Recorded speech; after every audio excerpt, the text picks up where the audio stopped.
Steve White coming to you with the Nebraska Corn Growers Association as they hold their annual meeting. Brandon Hunnicutt joins us. He's a Hamilton County corn grower and also on the Nebraska Corn Board. Brandon, we know these are some challenging times. I'm sure the message continues to be we want to find some markets, and what better domestic market than ethanol? Yeah, thanks, Steve. You know, ethanol is one of the biggest markets, obviously, that we have, and trying to really work with Congress and trying to get E15 passed year-round. So that would be a huge win for our corn producers and the ethanol market as a whole, especially when we sit here and look at, especially in Nebraska where we have the carbon pipeline that's gone through, and it gives us a competitive advantage over a lot of people. So this would just be another step in that huge advantage. And we were talking about 20 years ago, the renewable fuel standard was passed. And that was one of those you kind of had to like jump up and down. You're like, yes, what a major victory.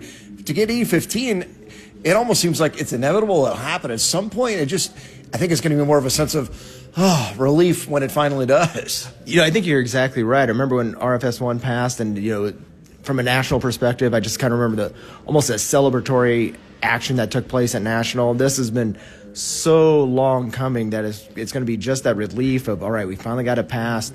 How do we keep continuing the momentum moving forward? So hopefully got some good news pretty soon. But, you know, every time we hear that, it feels like something big happens that delays it. But I think we can get something passed. Yeah, because just over 12 months ago, we thought nationwide year-round E15 was going to happen. It was one of those weird times. I happened to be in D.C. for a meeting, and then it just kind of fell apart. But man, it would be great if we get it done this month. Yeah, because certainly we've got this Farmer Bridge Assistance Program. There's some aid coming to farmers, but I think the message continues to be you would really like some market opportunities. You know, we're really appreciative that President Trump has really made sure he's looked out for the farmers, but I think the key thing that all of us want is market development, because then we have some certainty. We really know what's going to go on, and we can continue our push to open up new investments and new opportunities for the corn farmer, open up the new markets.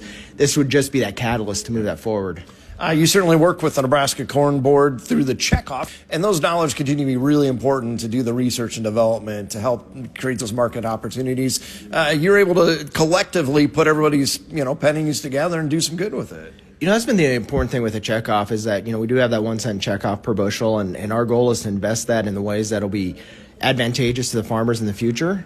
Really, how do we make sure that the farmers have those new opportunities, whether it's, through, like we've seen over the time with ethanol, or is it that new trade deal that can get pushed forward, or those new markets we can open up, and even new research that we're doing on a yearly basis, everything from new technology that may be coming forward that'll be out in the field, or things that'll help farmers as they're delivering corn. Yeah, and you even work with researchers just here at the university. Sometimes they're doing a project and they need some dollars to make it happen, and sometimes this can kind of make the difference in those projects, can't it? Yeah, we're really proud to work with the University of Nebraska-Lincoln and make sure that their research is moving forward. They're always looking for funding, and we try to find those key areas that will really work for us, whether it's in genetics or whether it's in,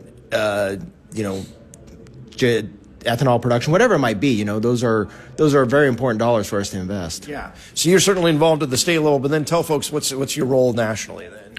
So really, from a national level, I used to sit on the National Corn Board, and now I just kind of try to help from a Nebraska perspective how we can move those ideas forward. But one of our key partners that we work with from Nebraska Corn is U.S. Grains and Bioproducts Council. So I lead one of their A teams that serves Africa, Middle East, Europe, and trying to figure out how we can open up those markets, because you're talking well over 1 billion people on the continent of Africa, and it's a key component moving forward. And then Nebraska Corn also really involved with USMEF, whether it's working with our friends producing red meat around the world, or getting grain and bioproducts all over the world. We're able to do things collectively through those kind of efforts. That's correct. Those dollars that are invested, we try to take those out to a international level as well, and especially when we're looking at U.S. Meat Export Federation. We know that we raise the highest quality beef here in Nebraska, and it starts with corn because we raise the highest quality corn.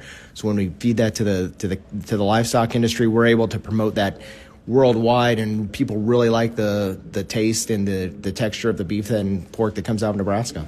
So we're here at the corn growers meeting. It's a good time for folks to be involved on the association side. There's the checkoff, which everybody puts money into the checkoff for grows. But do you also see value in just what the association side is able to do? Yeah, from the association side, those people that are willing to invest their other dollars to be association members, what's important with that aspect is they're the side that makes sure that they're looking at the policy aspect when it comes to, especially from Nebraska, but we work with them closely on a national level to make sure that we have policy moving forward that will protect the corn farmers in the state. We mentioned on the national side, but if you look at those national committees, I think there's a Nebraskan on about every committee, and in fact, leadership on many of our national committees. We're really blessed here in Nebraska. We've got 3 corn farmers that represent us on the national board. We have a couple that are leading action teams, and we're represented on every action team or the committees at the national corn level. So we make sure that we are representing the Nebraska corn farmer and their view nationwide. Again, we've been visiting with Brandon Hunnicutt. He is chairman of the Nebraska Corn Board and has also served on the National Corn Growers Board. Issues of importance to Nebraska corn growers, including expanded markets through ethanol. You're listening to the Rural Radio Network.